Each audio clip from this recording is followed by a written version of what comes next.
va permettre d'évoluer le salariat du XXIe siècle. Ça va permettre de donner de la démocratie dans les entreprises. Et ben on en a le résultat à Vallourec, comme sur d'autres sites. La manutention des dockers, un plan de licenciement pour 50% de l'effectif est programmé.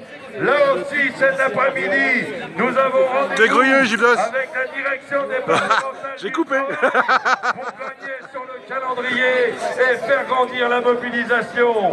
D'ores et déjà, ils se sont mis en grève une journée pour exiger auprès du patron de la manutention, de l'actionnaire, qui ne rentrent pas encore dans le plan de... Nous avons dit à la CGT depuis plusieurs mois, la zone portuaire, ils veulent en faire une zone touristique pour la population parisienne.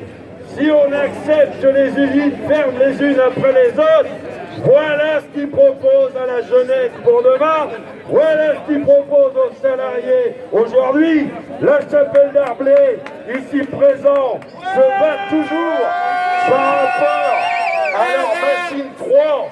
Ils ont aussi, depuis plus d'un an qu'ils sont en bagarre, ils ont aussi proposé des solutions créatrices d'emploi.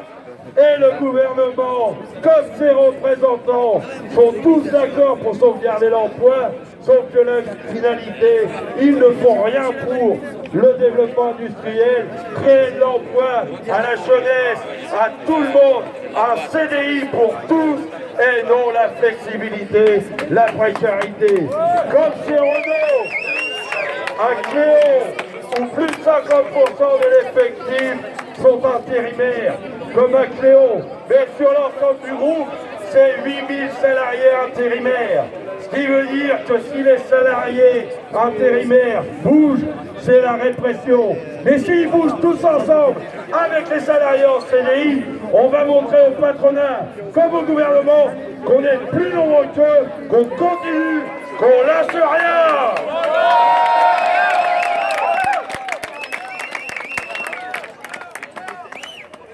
Bon les camarades,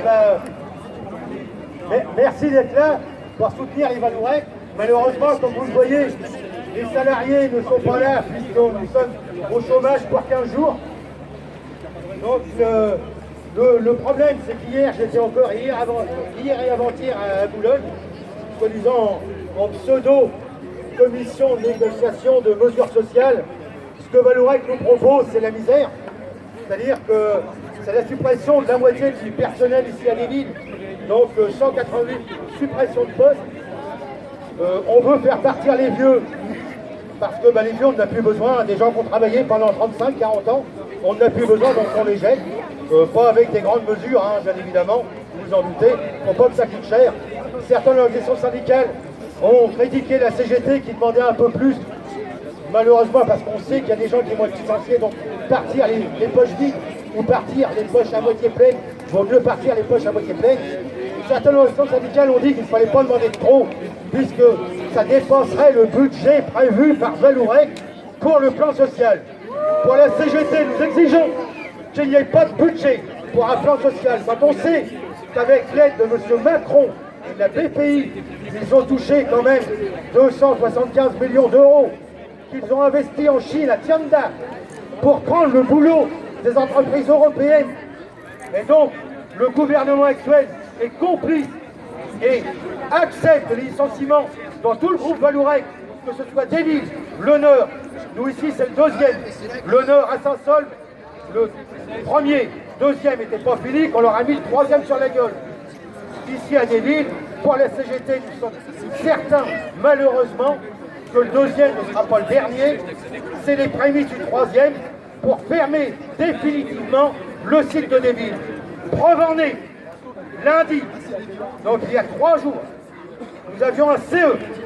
La direction a annoncé qu'avec le plan qu'il faisait donc d'innovation pour sauver des villes, en 2017, voire plus, les gens sauront, car nous n'aurons pas la capacité de faire travailler tout le monde. C'est une honte, et acceptée par M. Macron et certaines autres personnes. Donc, ici à Deville, nous estimons, nous faisons le combat que nous pouvons faire. Malheureusement, on fait les saloperies en fermant l'usine. Les salariés ne sont pas là, comme ça il n'y a pas de bordel. Et ça, nous vous remercions d'être là. Aujourd'hui, nous aurions préféré que l'usine soit là, les gens soient là. Et certains que vous auriez eu derrière vous. Nous vous demandons, puisque nous devons reprendre dans 15 jours, de revenir et d'appeler tous les salariés et d'aller voir la direction et de dire stop à la case de l'emploi et malheureusement à l'hypothétique fermeture de Deville d'ici, allez, soyons généreux, pour 2019-2020. Merci les camarades d'être là, présents avec nous.